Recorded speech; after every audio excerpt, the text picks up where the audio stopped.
আসসালামু আলাইকুম রহমতুল্লাহি ওয়া বারাকাতুহু। সম্মানিত দর্শক, বুলডোজার দিয়ে বঙ্গবন্ধু ভবন ৩২ নম্বর গুড়িয়ে দেওয়া হয়েছে। এটি আওয়ামী লীগের মন এবং মননে যে বিষক্রিয়া তৈরি করেছে, কিয়ামত পর্যন্ত এই বেদনা দূর হবে না। এবং এই ঘটনা আওয়ামী লীগের মনের মধ্যে যে ভীতির সঞ্চার করেছে, এটিও আগামী ২ দশক ২০ বছরের আগে এটা শেষ হবে না। এবং যতদিন পর্যন্ত আওয়ামী লীগ এই ৩২ নম্বর নির্মাণ করে বা পুনর্নির্মাণ করে আগের সেই আদলে ফিরিয়ে না আনতে পারবে, ততদিন পর্যন্ত মাথা উঁচু করে কথা বলার মতো শক্তি আওয়ামী লীগের থাকবে না। এখন যে কোনো মানুষকে যদি আওয়ামী লীগের যে কোনো মানুষকে যদি প্রশ্ন করা হয় বা তাদেরকে যদি ব্লেম করা হয় যে এত বড় বড় কথা বলছো, বঙ্গবন্ধুর মূর্তি ভেঙে ফেলা হলো, মাথার খুঁড়িতে পেশাব করা হলো, তোমরা কি করেছো? মাথা নিচু করে থাকতে হবে। মাত্র ৫-৬ হাজার লোক গান বাজনা বাজিয়ে বাজিয়ে বুলডোজার দিয়ে সারা রাত ধরে ৩২ নম্বর ভেঙে ফেলল। ঢাকা শহরে আওয়ামী লীগের কি ৫,০০০ সেই পোষা কুকুরও ছিল না? পোষা কুকুর বলতে মানে মালিক যারা আওয়ামী লীগ করেন, অনেক ধনী লোক ঢাকা শহরে, তাদের বাসায় তো অনেকেই বিড়াল পোষেন, তারপরে কুকুর পোষেন। তো এরকম ঢাকা শহরে অন্তত পক্ষে ১ লাখ পোষা কুকুর রয়েছে। আওয়ামী লীগের যারা নেতাকর্মী তারা তাদের প্রতিপক্ষকে ভয় দেখানোর জন্য এইরকম দামি দামি কুকুর পোষেন। অনেকের বাড়িতে ২-৩টে করে কুকুর রয়েছে। এগুলো সব জার্মান শেফার্ড, এরপরে আরো ভয়ঙ্কর ভয়ঙ্কর সব কুকুর রয়েছে এবং এগুলো এখনো আছে। তো সেই দিন সেই আওয়ামী লীগের যারা সুবিধাভোগী লোক, তারা নিজেরা না পারত, অ্যাটলিস্ট এভাবে যদি ১,০০০ খানে কুকুর যদি তারা ছেড়ে দিত, তাদের পোষা কুকুর, তাহলে তো একটা কথা বলা যেত যে বাবা গো, আমরা পারলাম না, আমাদের সাহস হয়নি, আমরা আমাদের পোষা কুকুর দিয়ে আমরা কিছু একটা ঘটিয়েছি। কেউ যদি সেখানে এসে দাঁড়িয়ে একটু থুথু ফেলতেন, অন্য কিছু করতেন, একটু কান্নাকাটিও তো করতে পারতেন। দূরে দাঁড়িয়ে দাঁড়িয়ে দেখা যাচ্ছে যে নিরাপদ দূরত্বে দাঁড়িয়ে তিনি কাঁদছেন, আহা ভবনটা ভাঙা হচ্ছে। তো সেই কাঁদতে গিয়ে তার ধরার যেন তিনি না খান, এই জন্য আবার সেই নিজের নিজের ছবি তুলে সেগুলো আবার ফেসবুকে দিতেন যে বঙ্গবন্ধুর বাড়ি ভাঙার সেই দৃশ্য দেখে আমি অশ্রু বিসর্জন করেছি। তো এটা করতে পারতেন। বঙ্গবন্ধু ভবনের আশেপাশে অনেকগুলো উঁচুতলা ভবন ছিল, যেখান থেকে এইভাবে নিরাপদে দৃশ্য ধারণ করা যেত এবং তারা যে হাওমাও করে কান্নাকাটি করছে, এমনকি গালাগালি করছে, একই করলি তোদেরকে দেখে দেবো, ছেড়ে দেবো, এই কাজগুলো কিন্তু তারা করেননি। ফলে যারা বুলডোজার চালিয়েছেন তারা এখনো পর্যন্ত মনের আনন্দে বগল বাজাচ্ছেন যে তারা মহাকালের একটা বিরাট সফল কাজ করে ফেলেছেন। ফলে আওয়ামী লীগের সহায় সম্পত্তি এখন তাদের কাছে গনিমতের মাল। সেটা আওয়ামী লীগের নেতা হোক, কর্মী হোক, নেতাকর্মীর স্ত্রী পুত্র সন্তান হোক, ধন সম্পত্তি হোক, তাদের গরু ছাগল মহিষ ভেড়া যা কিছু হোক না কেন, এই ৩২ নম্বর ভাঙার পর এটি রীতিমতো গনিমতের মালে পরিণত হয়েছে।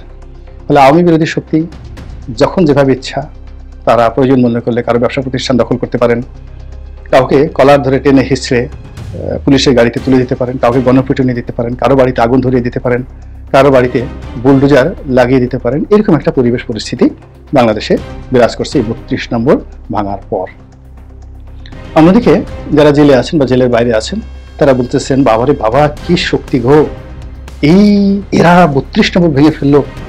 যে ৩২ নম্বর পাকিস্তানিরা ভাঙতে সাহস পায়নি, যে ৩২ নম্বরের ধারে কাছে পাকিস্তানিরা যেতে সাহস পায়নি, ইয়াহিয়া খান, টেক্কা খান, আইয়ুব খান থেকে শুরু করে আরো কত বাঘা বাঘা, রাঘব বোয়াল, জিয়াউর রহমানের সাথ, মঈনুদ্দিন, ফখরুদ্দিন, কেউ এই ৩২ নম্বরের কাছে যেতে পারেনি। আর সেই বিদেশ থেকে কয়েকজন ইউটিউবাররা বলে দিল, অমনি সেটি একেবারে ভেঙে ফেলা হলো। আল্লাহ না জানি তারা কি করতে পারে।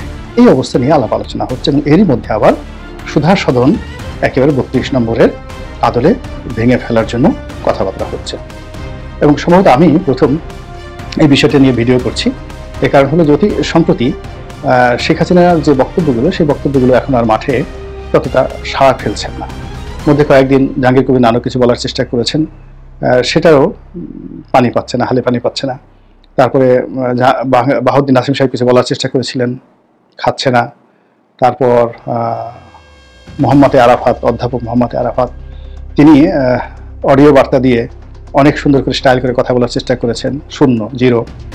তারপরে ডক্টর হাসান মাহমুদ কথা বলার চেষ্টা করেছেন, হালে পানি পাচ্ছে না, মানুষ উত্তেজিত হচ্ছে না, মাথা নাড়াচ্ছে না, ভয়ও পাচ্ছে না, কিচ্ছুই হচ্ছে না। মনে হচ্ছে যে একটা অনির্লক্ষ্য ব্যক্তি কথাবার্তা বলছে, সে বললেই বা কি না বললেই বা কি। তো এরকম সবারই কথা ইথারে হারিয়ে যাচ্ছে। এরপরে অন্যান্য যে সমস্ত তরুণ, আমি নাম বলবো না, যাদের কাজই ছিল প্রতিপক্ষকে গালাগাল দেওয়া, অকথ্য ভাষায় গালাগাল দেওয়া, জামাত শিবিরকে গালাগাল দেওয়া, তারাও নিরাপদ দূরত্বে বসে গালাগাল দেওয়ার চেষ্টা করেছেন, কথাবার্তা বলার চেষ্টা করেছেন নিজস্ব ফেসবুক পেজে, তারপর আরও 2-4জন যারা ইউটিউবার রয়েছে তাদের সঙ্গে কথা বলার চেষ্টা করেছেন। ওগুলো শূন্যে মিলিয়ে গেছে। কিন্তু একটি বক্তব্য এখন রীতিমতো ভাইরাল হয়ে পড়েছে, এমনকি শেখ হাসিনার বক্তব্যের চাইতেও এটি বেশি গুরুত্ব পাচ্ছে। সেটি হলো গাজীপুরের যে সাবেক মেয়র জাহাঙ্গীর।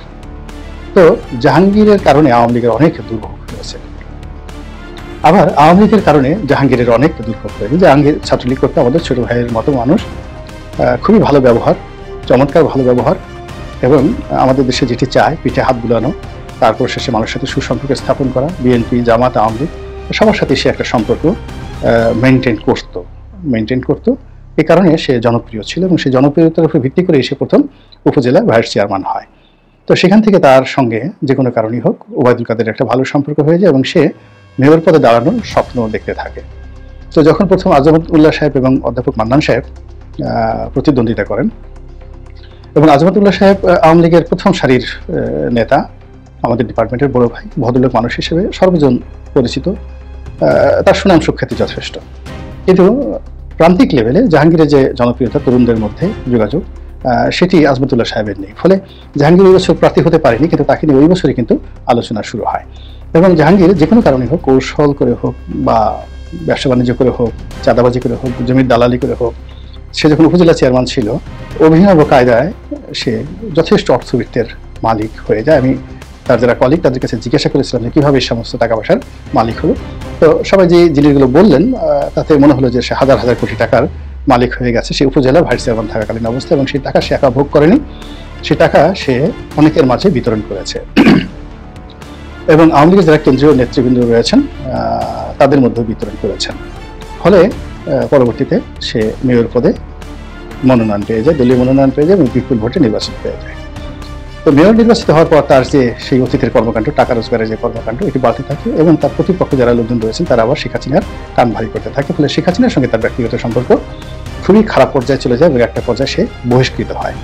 এবং সে কিছু বক্তব্য, আওয়ামী বিরোধী কিছু বক্তব্য, তার সেই বক্তব্য ভাইরাল হয়ে যায়, এবং সে কারণে তাকে বহিষ্কার করা হয় এবং সম্ভবত জেলেও নেওয়া হয়েছিল। কিন্তু জাহাঙ্গীর খুব ভালো করে জানে যে আওয়ামী লীগ ছাড়া তার আসলে বেঁচে থাকার কোনো অবলম্বন নেই, এবং সে 1 মিনিটও গাজীপুরের মাটিতে তার কোনো অস্তিত্ব নেই। তার লেখাপড়া, গ্রাজুয়েশন করেছে বোধহয়, এরপর LLB করেছে, ওকালতি পাশ করেছে, এই পর্যন্তই। পরিবার পরিজন এরকম সুসম্পর্ক নেই, স্ত্রীর সঙ্গে বোধহয় ডিভোর্স আছে, একটা মাত্র মেয়ে নিয়ে থাকে, পারিবারিক জীবন সুখ শান্তিময় নয়। তো যার জন্য রাজনীতি হলো তার একমাত্র নেশা এবং পেশা। তো শেখ হাসিনাকে চ্যালেঞ্জ জানিয়ে এই বিগত নির্বাচনে তার মাকে দাঁড় করিয়ে সে তার মাকে পাশ করিয়ে নেয়। এরপর থেকে সে আরও বেপরোয়া হয়ে যায়, এবং আওয়ামী লীগে তার যাদের সাথে তার যে সম্পর্ক, যেমন ধরুন আমি বিএনপিতে আছি, কিন্তু বিএনপিতে থাকার সত্ত্বেও আওয়ামী লীগ যতদিন ক্ষমতায় ছিল, আওয়ামী লীগে আমার যারা বন্ধু বান্ধব ছিল তাদের সবার সঙ্গে আমার যোগাযোগ ছিল। ফলে অনেক আওয়ামী লীগের নতুন MP তারা যে কাজগুলো করতে না পারতেন, আমার একটা মুখের কথায় কিন্তু সেই কাজগুলো হয়ে যায়। আবার ধরুন এখন আমি যে অবস্থায় আছি, সেই অবস্থায় শুধুমাত্র ব্যক্তিগত সম্পর্কের কারণে সরকারি যারা গুরুত্বপূর্ণ পদ পদবিতে আছেন সেখানে দেখা গেল কেউ ছোট ভাই, কেউ বড় ভাই, কেউ কলিগ। ফলে আমার একটা কথা এখানে অনেক উপদেষ্টার চাইতেও গুরুত্ব বহন করতে পারে যদি কেউ আমাকে ভালোবাসে। তো জাহাঙ্গীরেরও তেমনি অবস্থা, তার মাকে সে মেয়র বানিয়েছে, তারপরে তার হাতে যথেষ্ট টাকা পয়সা আছে, ফলে সে আওয়ামী লীগের মধ্যে একটা বলয় তৈরি করে ফেলেছিল। তো আর এদিকে শেখ হাসিনা একবার যাকে মাইনাস করে সে দ্বিতীয়বার তাকে আর গ্রহণ করে না, কিন্তু শেখ হাসিনা তাকে কিন্তু গ্রহণ করেনি। তো শেখ হাসিনার দৃষ্টি আকর্ষণ করার জন্য সে সবসময় ওভার অ্যাক্টিং করার চেষ্টা করেছে। সেই ওভার অ্যাক্টিং করতে গিয়ে বিএনপির যে সর্বশেষ সমাবেশটি হলো 28 অক্টোবরের সমাবেশটি, সেই সমাবেশে এই জাহাঙ্গীরই প্রথম গণ্ডগোল করার চেষ্টা করে। অর্থাৎ সে অনেক লোকজন নিয়ে আওয়ামী লীগের জনসমাবেশে আসছিল, এবং প্রধান বিচারপতির বাসভবনের সামনে দিয়ে যাওয়ার সময় জাহাঙ্গীরের লোকজনের সঙ্গে ওখানের বিএনপির লোকজনের যে অপ্রীতিকর ঘটনা ঘটে, ওটার থেকেই আজকের এই শেখ হাসিনার যে পতন, ওখান থেকেই। অর্থাৎ ওই দিন যদি বিএনপি জয়লাভ করতে পারত বা বিএনপি সমাবেশ করতে পারত, তাহলে আওয়ামী লীগের সাথে বিএনপির যে মতদ্বৈততা, এটা একটা পলিটিক্যাল সলিউশন হতো। কিন্তু শেখ হাসিনাকে পালাতে হতো না। কিন্তু শেখ হাসিনার যে পালানো, সেই পালানোর নেপথ্যে ওই দিনের জাহাঙ্গীরের ওই ঘটনাটা কিন্তু উপলক্ষ হিসেবে কাজ করেছে। ওই দিনের ওই ঘটনার ফলে শেখ হাসিনা তার সর্বশক্তি বিএনপির বিরুদ্ধে প্রয়োগ করেছে এবং বিএনপির সবাইকে জেলে নিয়ে যেভাবে সে একটা নির্বাচন করে ফেলেছে, এর ফলে তার অহমিকা বেড়ে গেছে। এবং এই যে কোটা বিরোধী আন্দোলন, একেবারে যাদেরকে শেখ হাসিনা পাত্তাই দিতে চায়নি, তাদের হাতে তার পতন হবে এটা সে কল্পনা করতে পারেনি। তো সেই জাহাঙ্গীর শেখ হাসিনার পতনের পর গণপিটুনির শিকার হয়েছেন, কিন্তু যেহেতু সে জনপ্রিয়, তাকে আবার বিএনপির যারা লোকজন আছে তারাই হয়তো তাকে রক্ষা করেছে বলে আমি শুনেছি। তো সেই জাহাঙ্গীর এখন কিছু বক্তব্য দিচ্ছে আওয়ামী লীগের পক্ষে, এবং তার সেই বক্তব্যগুলোর মধ্যে একটি বক্তব্য রীতিমতো ভাইরাল হয়ে পড়েছে। এবং সেই ভাইরাল বক্তব্যের কারণে আওয়ামী বিরোধী যারা শক্তি তারা আবার উত্তেজিত হচ্ছে। অর্থাৎ শেখ হাসিনার বক্তব্য শুনে যেভাবে উত্তেজিত হয়ে 32 নম্বরে বুলডোজার গিয়েছিল, একইভাবে আওয়ামী বিরোধী শক্তিরা এই জাহাঙ্গীরের এই বক্তব্য শুনে তারা আবার উত্তেজিত হয়েছে। এবং এইবার তারা চিন্তা করছে যে তারা এবার এই জাহাঙ্গীরকে শিক্ষা দেওয়ার জন্য, বা জাহাঙ্গীরের এই বক্তব্য দ্বারা যেন আওয়ামী লীগের লোকজন মানে উত্তেজিত, উদ্বেলিত, ঐক্যবদ্ধ হয়ে যেন সরকারের জন্য বাধা সৃষ্টি করতে না পারে, এজন্য এদেরকে আতুর ঘরেই শেষ করে দিতে হবে। এই আতুর ঘরে শেষ করার জন্য তারা আরেকটি উপলক্ষ সৃষ্টি করে, যদি এই সুধা সদনে বুলডোজারের আক্রমণ চালায় এবং সেটা খুব দ্রুত সেই আক্রমণ যদি চালায়, আপনারা সবাই আশ্চর্য হলেও আমি আশ্চর্য হব না। আল্লাহ আমাদের সবাইকে হেদায়েত দান করুন এবং হেফাজত করুন। আসসালামু আলাইকুম ওয়া রাহমাতুল্লাহি ওয়া বারাকাতুহু।